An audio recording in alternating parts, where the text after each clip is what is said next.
Lorsqu'en 1978, Éric Rohmer adapta sur grand écran Perceval le Gallois, le regard critique de l'historien Georges Duby ne fut pas des plus tendres. Il reprochait principalement au film sa plastique trop artificielle. Et pourtant, en tournant entièrement en studio dans un décor de carton-pâte tout droit sorti de l'enluminure romane, Rohmer s'était approché au plus près de la conception médiévale idéalisée de la nature. Une nature totalement truquée, totalement arrangée par la main de l'homme.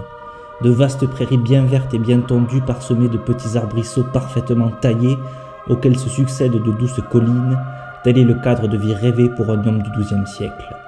Le lien entre nature et Moyen-Âge nous semble si évident que nous en oublierions presque que l'environnement était alors perçu comme un lieu tout autant attirant que répugnant.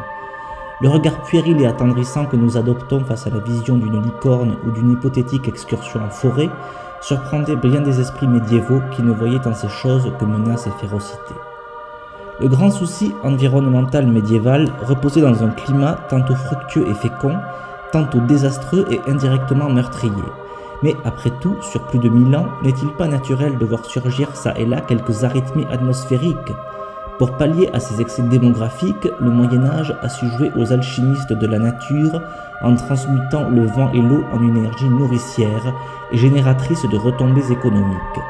La nature constituait alors un défi civilisationnel majeur.